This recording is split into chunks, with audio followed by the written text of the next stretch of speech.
नमस्कार प्रिय विद्यार्थियों। 4 लेसन पूरे हो गए थे अपने। आज अगला है अध्याय 5, वीर रस के कवित भूषण। रीतिकाल लगभग चल रहा था। रीतिकाल के जो कवि है वही आ रहे थे अपने। अब रीतिकाल में ही एक कवि आते हैं भूषण, और हिंदी साहित्य में इनकी एक अलग ही पहचान है। और वो इसलिए क्योंकि ये वीर रस के कवि थे। आपने देखा बिहारी, रहीम, केशवदास, चिंतामणि, घनानंद देव, लगभग सेनापति वगैरह, इन सब ने श्रृंगार रस का प्रयोग किया है।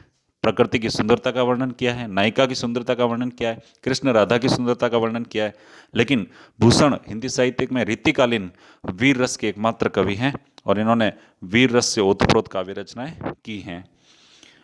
ये भी जो है रीतिबद्ध कवि थे। इनका जन्म 1613 ईस्वी में और मृत्यु सन 1715 ईस्वी में बताई जाती है।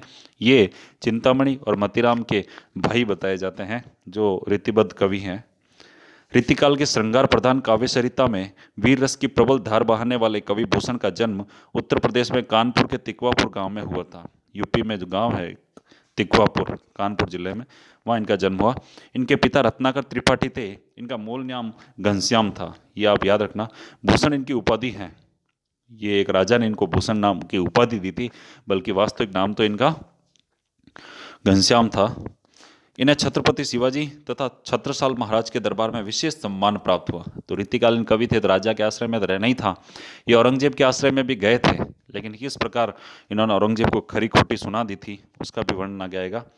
और इन्होंने शिवाजी और छत्रसाल महाराज इन दोनों के आश्रय में काव्य रचनाएं की थी। कवि भूषण की रचनाओं में शिवराज भूषण, छत्रसाल दशक, शिवा बावनी, भूषण हजारा व भूषण उल्लास आदि का उल्लेख किया जाता है। उनकी सर्वाधिक प्रसिद्ध रचना शिवराज भूषण है। भूषण की रचनाओं में राष्ट्रीयता की भावना है, वीरता के उद्गार व ओज गुण का वैशिष्ट्य है। कवि की वाणी देशवासियों के लिए आज भी प्रेरणादायी है। प्रस्तुत पाठ में कविवर भूषण के 5 कवित लिए गए हैं। कवित एक छंद होता है, दोहा, सोरठा ऐसे छंद होते हैं, वैसे छंद है ये। शिवाजी जब युद्ध के लिए प्रस्थान करते हैं तो संसार भर में खलबली मच जाती है। धूल के गर्द में सूर्य तारे जैसा लगने लगता है, समुद्र थाली में रखे पारे की तरफ लगता है। औरंगजेब के दरबार में समुचित सम्मान न पाकर क्रोध से उबलते शिवाजी का रौद्र लाल मुख देखकर औरंगजेब का मुख काला व उसके सिपाहियों का मुख भय से पीला पड़ जाता है।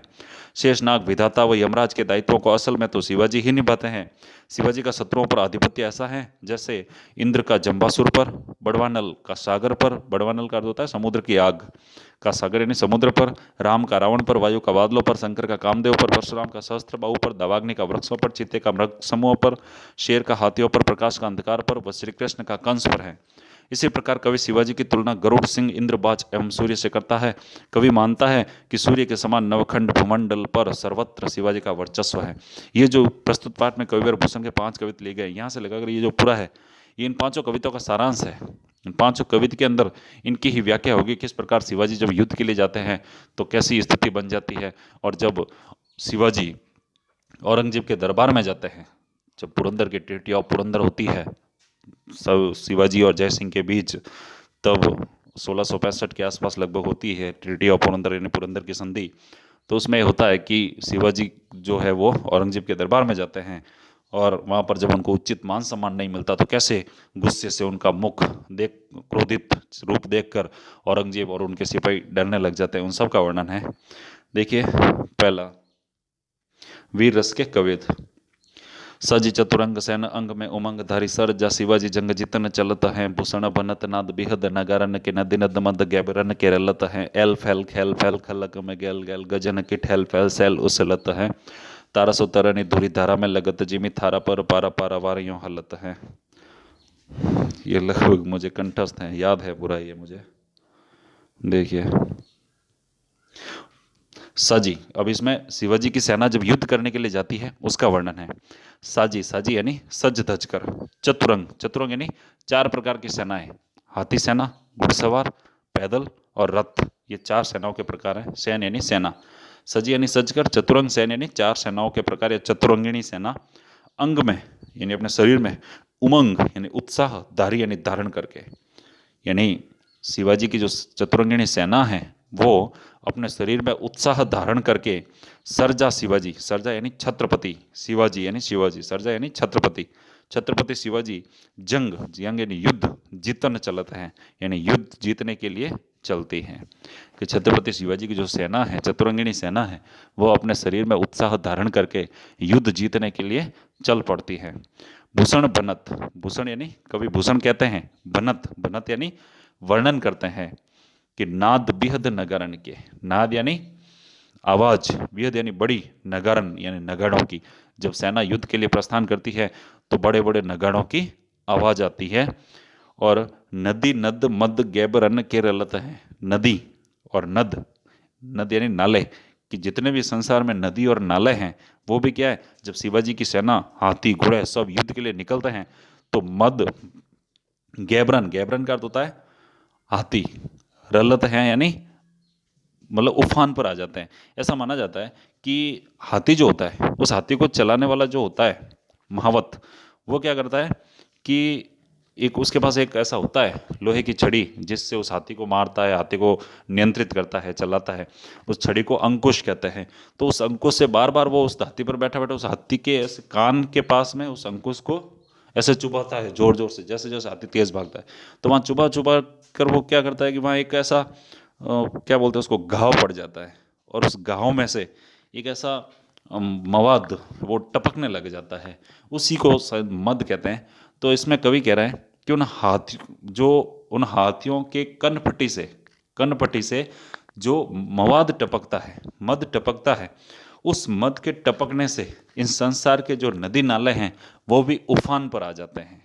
यानी सारे नदी नालों में वो मद भर जाता है और नदी नाले उफान पर आ जाते हैं। ये अतिशयोक्ति अलंकार हो सकता है यहाँ।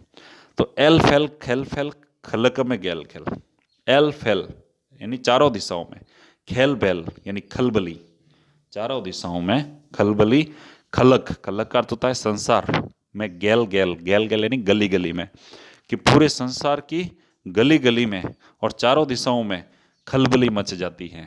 जब शिवाजी की सेना युद्ध करने के लिए निकलती है तब चारों दिशाओं में तथा संसार की प्रत्येक गली में खलबली मच जाती है। एल फैल यानी चारों दिशाओं में, खेल बैल यानी खलबली, खलक यानी संसार, गैल गैल यानी गली गली में, कि संसार की प्रत्येक गली गली में और चारों दिशाओं में खलबली मच जाती है। और गजन की ठेल फैल सहल उछलत है।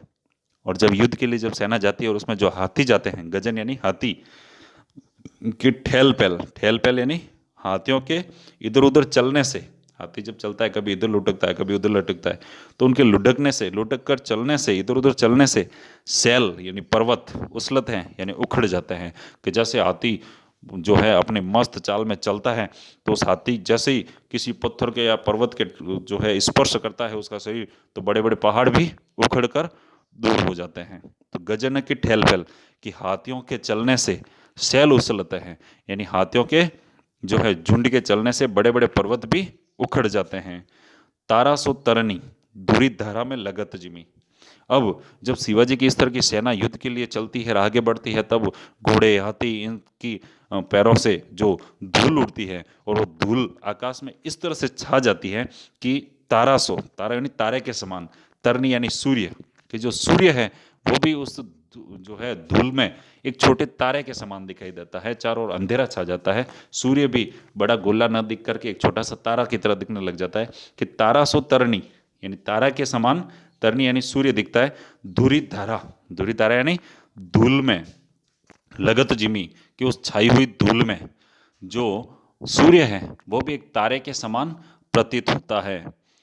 और ऐसा लगता है जैसे थारा पर पारा, पारावार यों हलत है। और वो जो धूल है वो धूल उस समुद्र पर ऐसी छा जाती है कि वो समुद्र भी क्या कैसे लगते हैं, थारा। अब देखो पहले तो सूर्य का वर्णन किया गया है कि जो सूर्य है वो अत्यधिक धूल छा जाने के कारण एक तारे के समान दिखाई देता है। और इस पृथ्वी पर जो समुद्र है वो कैसे दिखाई देते हैं कि थारा, थारा यानी थाल पर पारा, पारा मरकरी होता है ना, मरकरी पारा जिसको बोलते हैं, एक छोटा सा ऐसा पदार्थ होता है एकदम छोटा सा, तो थार वो पानी पर तैरता है। कि थारा पर पारा, पारावार, पारावार का अर्थ होता है समुद्र, यों हलत है यानी यों हिलता है। थारा यानी थाल, पारा यानी मरकरी जिसको पारा ही कहते हैं, पारावार यानी समुद्र, यों हलत यानी यों हिलता है। कि जिस प्रकार एक थाली के अंदर पानी भर दिया जाता है और उस पर जो पारा रखा जाता है, फिर इधर उधर हिलने से वो पारा जिस प्रकार हिलता है, ठीक उसी प्रकार जब शिवाजी की सेना चलती है तब इस धरती पर जो समुद्र हैं वो भी हिलते हुए दिखाई देते हैं। कि जिस प्रकार एक थाल भरे पानी में पारा रखने पर वो पारा इधर उधर हिलता हुआ दिखाई देता है, ठीक उसी प्रकार शिवाजी की सेना के चलने से इस धरती पर जो समुद्र हैं वो भी हिलते हुए दिखाई देते हैं। तो ये था शिवाजी की सेना जब युद्ध के लिए प्रस्थान करती है तो उस समय का कैसा वातावरण होता है उसका वर्णन। इस वीडियो को आप एक दो बार जरूर सुनें, कोई समस्या हो तो जरूर बताएं। ये थोड़ा आपको टफ जरूर लग सकता है, इसलिए मैं एक एक कविता ही पढ़ूंगा। नेक्स्ट कल पढ़ूंगा। अब से ये रेगुलर वीडियो आएंगे, आप खूब जम के स्टडी करें और अपना ध्यान रखें। बाय।